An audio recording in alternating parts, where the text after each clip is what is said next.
Bonjour madame, qu'est-ce que je vous sers? Un café, s'il vous plaît. Ça marche?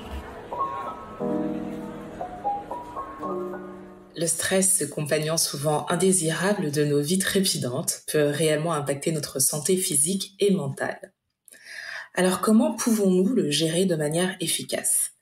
D'abord, il est important de comprendre que le stress est une réponse naturelle de notre corps à des situations perçues comme menaçantes. C'est notre héritage évolutif qui entre en jeu. Cependant, la clé réside dans notre façon de le gérer et c'est ce que je vais vous aider à faire.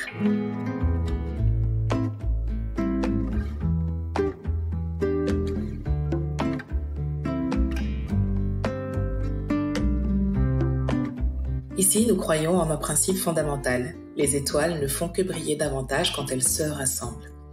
Autour d'une tasse de café, je t'invite à plonger dans des univers captivants de personnalités hors du commun. Leurs parcours exceptionnels, leurs expériences vibrantes et leurs histoires inspirantes sont autant de trésors que je suis ravie de te dévoiler. Les épisodes de ma pause café avec Tia sont aussi l'occasion de découvrir des conseils concrets en matière de mindset, de bien-être et de business. Car après tout, la quête de nos rêves ne se fait pas seulement à travers les grands moments, mais aussi dans les petites actions du quotidien. Je suis Tia Brown Sugar, une touche-à-tout curieuse de la vie qui, chaque lundi, t'offre une nouvelle dose d'inspiration. Prête à éclairer le chemin vers la vie que tu désires vraiment. Si toi aussi, tu as soif d'apprendre, de grandir et de réaliser des transformations positives, tu es au bon endroit. N'oublie pas de t'abonner pour être sûr de ne manquer aucun épisode. Et si tu trouves autant de valeur que moi dans ces discussions enrichissantes, n'hésite pas à partager, commenter et laisser briller 5 étoiles sur la plateforme de ton choix. Prépare ta tasse préférée, installe-toi et bonne écoute. Le stress, c'est l'une des maladies les plus répandues aujourd'hui. Que ce soit notre quotidien, le climat ou la vie sociale, politique, tout est matière à nous ronger les sangs. Alors, comment pouvons-nous gérer de manière efficace notre stress? Quelles sont ces astuces qui peuvent véritablement faire la différence? Je vais vous présenter aujourd'hui 4 astuces qui vont vous aider à gérer au mieux et chaque jour votre stress. On commence grâce à l'alimentation. Savez-vous que l'alimentation peut également jouer un rôle dans la gestion du stress? Voici dans quelle mesure cela se produit. Tout d'abord, en ayant une alimentation déséquilibrée. Je pense que je ne vous apprends rien, la consommation de repas déséquilibrés qui manquent de nutriments essentiels ou contiennent des proportions élevées de sucre ajouté, de graisses saturées ou de caféine peuvent affecter directement la chimie du corps. Par exemple, une consommation excessive de caféine peut augmenter la production d'hormones de stress comme le cortisol. De plus, une alimentation pauvre en nutriments essentiels peut affaiblir le système immunitaire et donc augmenter la fatigue et réduire la capacité du corps à gérer le stress. Avec ça, il y a aussi l'hypoglycémie. Un régime alimentaire qui entraîne de fortes fluctuations de la glycémie peut contribuer au stress. Lorsque votre glycémie baisse, donc lorsque vous êtes en hypoglycémie, votre corps peut ressentir du stress car il perçoit cette situation comme une menace pour son fonctionnement normal et par conséquent libère des hormones de stress. Les restrictions alimentaires et les régimes sont aussi défavorables. Les régimes stricts ou les tendances alimentaires qui impliquent de sévères restrictions caloriques ou alimentaires peuvent être une source de stress mental et émotionnel. La préoccupation constante concernant le type d'aliments consommés, les calories et la taille des proportions peut entraîner une anxiété et une obsession appelée orthorexie, qui est une préoccupation malsaine pour une alimentation saine. Je sais qu'à ce moment précis du podcast, vous vous dites « Ah, est-ce que je suis pas atteinte d'orthorexie ou est-ce que cette personne n'aurait pas cette maladie ?» Ensuite, nous avons l'inflammation. Certains aliments, en particulier ceux riches en sucre simple et en graisses saturées, peuvent favoriser une inflammation dans le corps. Il existe des preuves que l'inflammation chronique peut être liée à des niveaux plus élevés de stress et à des troubles de l'humeur. Bien sûr, l'impact sur la santé mentale. Il existe un lien très étroit entre l'alimentation et la santé mentale. Une alimentation pauvre peut être associée à un risque accru de dépression et d'anxiété. Les carences en certains nutriments comme les acides gras oméga 3, le magnésium, les vitamines B par exemple, peuvent affecter l'humeur et la réponse au stress. Et bien sûr, la pression sociale et culturelle. Dans certaines cultures, il y a beaucoup de pression pour manger d'une certaine manière, ce qui peut entraîner un stress.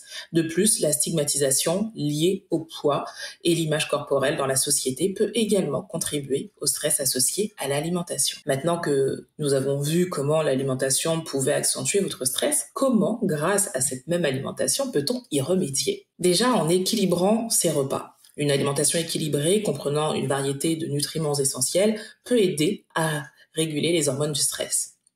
Ensuite, on va éviter les extrêmes. Éviter les restrictions alimentaires sévères et les régimes yo-yo.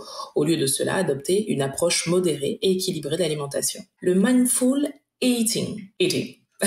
Pratiquer une alimentation consciente qui implique de manger lentement, de prêter pleine attention aux signaux de faim et de satiété dans votre corps. Ensuite, gérer la caféine et l'alcool.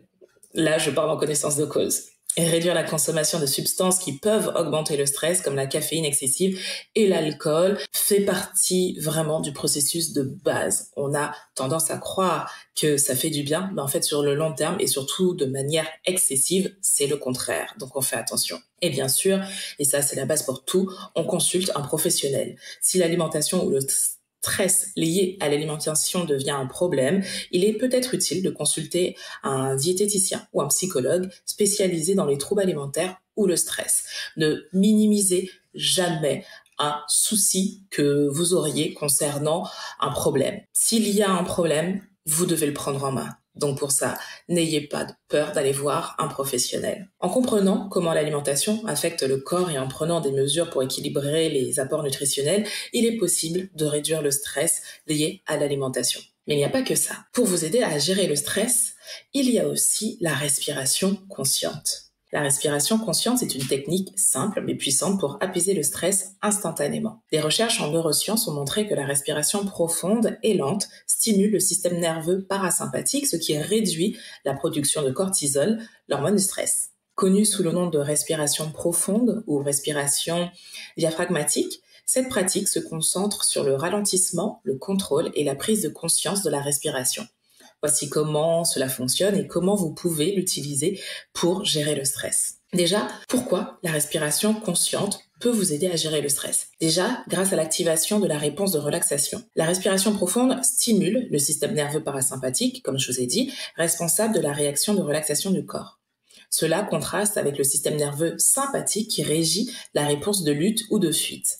En activant la réponse de relaxation, la respiration consciente ralentit le rythme cardiaque, réduit la tension musculaire et diminue la production d'hormones du stress comme le cortisol. Ensuite, il y a l'amélioration de l'attention et de la concentration. En se concentrant sur le souffle, l'esprit est ramené à l'instant présent, aidant à détacher l'attention des inquiétudes et des pensées stressantes du quotidien. Et ensuite, on a l'oxygénation optimisée. La respiration profonde augmente l'apport d'oxygène à l'organisme, ce qui améliore la fonction cellulaire et générale, y compris la fonction cognitive et immunitaire. Donc maintenant, comment on met tout ça en pratique? Premièrement, trouvez un endroit calme.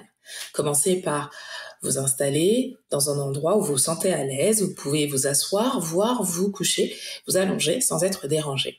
Ensuite, adoptez une position confortable. Asseyez-vous confortablement avec le dos droit ou allongez-vous sur le dos. Relâchez toutes les tensions dans vos muscles. Maintenant, concentrez-vous sur votre respiration. Fermez les yeux et commencez à prendre conscience de votre respiration naturelle. Notez l'air qui entre et sort de vos narines ou la manière dont votre abdomen se soulève et s'abaisse. Ensuite, respirez profondément. Inspirez lentement par le nez en comptant jusqu'à 4. Imaginez l'air qui remplit votre abdomen, pas seulement votre poitrine. Vous devriez sentir maintenant votre abdomen se soulever. Maintenant, retenez votre souffle. Après l'inhalation, retenez votre souffle pendant un court moment, 2 à 3 secondes. Et ensuite, expirez lentement par la bouche en comptant jusqu'à 6. Imaginez tout le stress et la tension qui quittent votre corps à chaque expiration. Donc, on reprend, on inspire sur 4 temps. On bloque sur 2-3 secondes et on expire sur 6 temps. Pratiquez cette respiration profonde et lente pendant plusieurs minutes, entre 5 à 10 minutes. Essayez de maintenir votre attention sur votre respiration. Si votre esprit commence à divaguer, ramenez-le doucement sur votre souffle. Ce n'est pas grave, ça arrivera certainement. Ensuite, intégrez cette pratique de respiration dans votre routine. Avec le temps, vous verrez que cette respiration consciente vous fera le plus grand bien. Si vous le faites le matin, cela vous permettra de commencer votre journée calmement. Et si vous le faites le soir, cela va favoriser votre détente pour l'endormissement. La clé de la respiration consciente, bien sûr, c'est la régularité. Plus vous pratiquez, plus il sera facile de recourir à cette technique en période de stress. En outre, être patient et bienveillant envers vous-même pendant la pratique est essentiel, car il est naturel que l'esprit vagabonde ou que la concentration fluctue. Avec le temps, vous pourriez remarquer une amélioration générale de votre bien-être émotionnel et physique. Donc, après l'alimentation, après la respiration consciente, on passe au sommeil. Et oui, le sommeil peut nous aider à mieux gérer le stress. Gérer le stress grâce au sommeil, à un sommeil adéquat, est crucial, car le manque de sommeil a un impact direct sur la fonction cognitive, l'humeur et les niveaux de stress. Lorsque vous êtes privé de sommeil, votre corps a du mal à effectuer des fonctions essentielles, ce qui peut augmenter justement ce stress. Voici comment un sommeil de qualité peut vous aider au quotidien. Déjà, le sommeil est un régulateur d'hormones. Pendant le sommeil, votre corps régule les hormones du stress, notamment le cortisol. On y revient encore avec ce fameux cortisol. Un sommeil insuffisant peut augmenter ce niveau de cortisol, ce qui rend beaucoup plus difficile la gestion du stress. De toute façon, ça, vous l'avez vu, si vous dormez mal, le lendemain, vous êtes irrité et la moindre chose, ça peut partir en cacahuète. Donc ça, c'est en gros à cause de Monsieur Cortisol. Ensuite, l'importance du sommeil, c'est surtout aussi pour la récupération physique et mentale. Le sommeil permet à votre corps et à votre esprit de se reposer et de se régénérer. Cela inclut la réparation des tissus, la consolidation de la mémoire et le traitement des informations de la journée. Un repos adéquat vous aide à penser plus clairement et à réagir plus calmement aux situations stressantes. Vous avez aussi la régulation de l'humeur que favorise le sommeil. Alors le manque de sommeil va affecter votre humeur. Je viens de vous donner l'exemple concret conduisant à l'irritabilité, la dépression, l'anxiété et tout ce qui peut vous exacerber. Et bien sûr, le système immunitaire, un sommeil suffisant est essentiel pour le bon fonctionnement de votre système immunitaire, un système qui sera affaibli et qui, bien sûr, augmentera votre stress physique et émotionnel si vous ne dormez pas assez. Donc, une stratégie pour améliorer votre sommeil. Établissez des routines. Je pense que maintenant, vous êtes au courant, je suis Madame Routine et vous savez aussi l'importance d'avoir des routines. Donc la routine du soir, ça peut être par exemple d'aller au lit à la même heure, ça peut être de prendre un bain relaxant, ça peut être de lire, peu importe. Mais ayez une routine qui va en fait vous aider à réguler votre horloge biologique en faisant des choses simples dont vous n'avez pas besoin de réfléchir. Ensuite, créez un environnement de sommeil optimal. Gardez votre chambre sombre, calme, à une température confortable. Si vous le pouvez, investissez dans un bon matelas avec des oreillers confortables. Réduisez le bruit extérieur avec des bouchons d'oreilles si vous n'avez pas de fenêtre hyper opaque ou avec une machine à bruit blanc si nécessaire. Par exemple, moi, je dors avec un bruit de pluie sur l'atoll. Alors, je suis martiniquaise. Et si vous n'avez pas vécu aux Antilles, peut-être que pour vous, ça n'a aucun sens. Mais si vous venez des Antilles, je sais qu'à ce moment précis, vous avez un sourire en vous disant « Ah ouais, Antilles-la-Pluie-Citole, ah ouais, pour dormir ». Mais il n'y a rien de mieux. Et c'est vrai que ce bruit-là, mais instantanément, ça me relaxe et je peux dormir. Donc, je l'ai téléchargé sur une application gratuite. Regardez sur votre boutique, quoi. Apple, par exemple, si vous êtes sur iPhone, je sais pas c'est quoi la boutique sur Samsung, mais il y a un nombre incalculable de bruits blancs et en fait, ce sont des bruits qui vont vraiment vous permettre de vous détendre. Ensuite, pratiquez une routine de relaxation. Développez une routine pré-sommeil relaxante, comme je vous le disais, lire, écouter de la musique douce ou pratiquer de la méditation ou la respiration profonde que l'on vient de voir. Et bien sûr, on évite les écrans à partir d'une certaine heure. Donc, on éteint les téléphones, la télé, parce que, en fait, ça va continuer à activer toutes ces cellules que vous voulez justement apaiser avant le sommeil. Faites attention à ce que vous mangez et buvez avant d'aller vous coucher. Évitez la caféine, la nicotine, l'alcool. Évitez les repas lourds, les boissons à trop grande quantité juste avant de dormir. Laissez toujours un laps de temps assez conséquent pour que vous ayez le temps de digérer. Ensuite, faites de l'exercice régulièrement. L'activité physique régulière peut améliorer la qualité du sommeil. Cependant, évitez les exercices intenses juste avant le coucher car ils peuvent avoir un effet stimulant. Ensuite, limitez les siestes. Alors ça ne veut pas dire de ne pas en faire, juste limiter. Si vous avez du mal à dormir la nuit, évitez de faire une sieste trop grande. Une bonne sieste, normalement, c'est entre 20 et 30 minutes. Donc, essayez, tant bien que mal, de dormir pendant ce laps de temps. Si vraiment vous avez besoin de faire une pause, mettez un réveil et vous verrez, ça vous fera le plus grand bien. Et en plus de ça, le soir, vous pourrez dormir tranquillement. Et on en revient encore aux professionnels. Si le stress persiste ou si vous souffrez d'insomnie, il est peut-être temps de parler à un professionnel de santé ou un thérapeute spécialisé dans le sommeil. En résumé, un sommeil de qualité est essentiel pour la gestion du stress. En adoptant de bonnes habitudes de sommeil, et en traitant les problèmes sous-jacents qui peuvent interférer avec le sommeil, vous pouvez réduire significativement votre niveau de stress et améliorer votre qualité de vie. Et ensuite, on améliore le stress grâce à la pratique de la pleine conscience.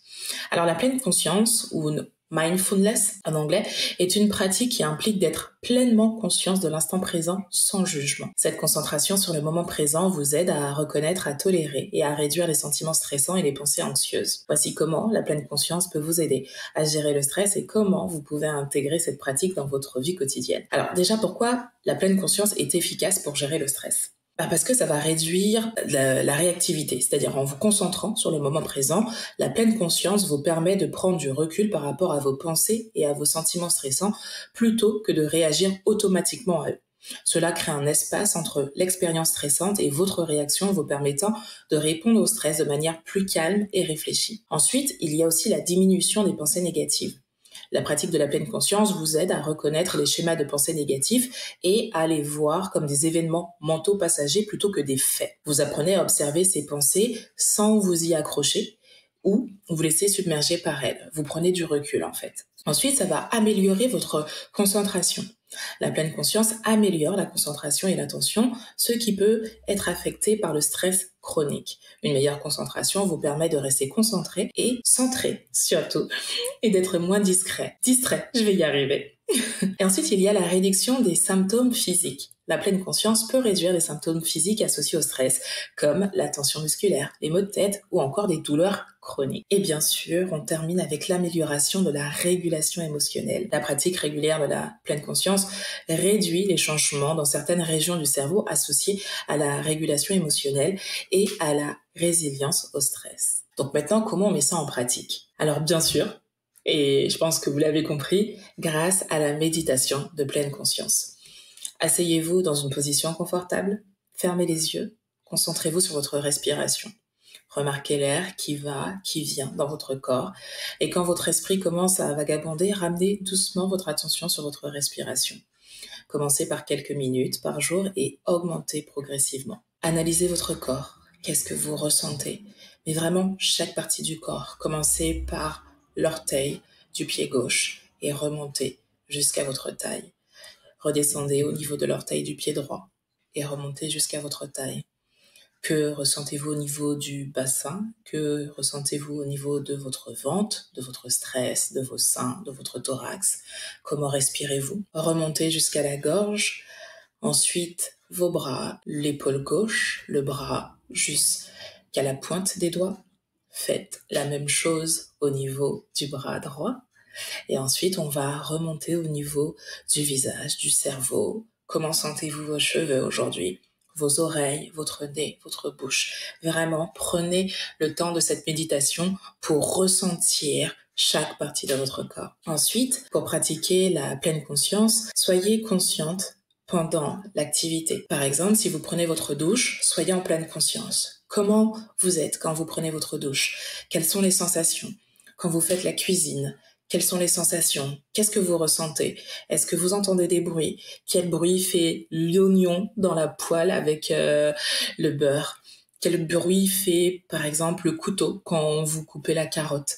Peu importe. Mais soyez pleinement conscient et focus dans ce que vous faites. Quand vous marchez, comment est votre démarche? Qu'est-ce que vous ressentez quand vous marchez? Quelles sensations avez-vous quand votre pied touche le sol? Faites les choses en conscience. Concentrez-vous vraiment sur la manière dont vous faites les choses en observant tous les détails sensoriels de l'activité. Le yoga et le tai chi, ce sont des activités physiques qui intègrent la pleine conscience en nécessitant une concentration sur le mouvement du corps et la respiration, ce qui va vous aider à réduire le stress. Le journal de gratitude, bien entendu, consacrez du temps chaque jour à écrire quelque chose pour lequel vous êtes reconnaissant. Cela va vous aider à rester ancré dans le moment présent et puis surtout à vous montrer que dans votre vie, il se passe des choses jolies. Des fois, on n'en a pas conscience. Des fois, on a l'impression que rien ne va. Et quand on prend ce moment justement pour écrire dans son carnet ces petites choses de la journée qui nous ont marquées, on réalise que finalement, notre vie n'est pas si moche que ça.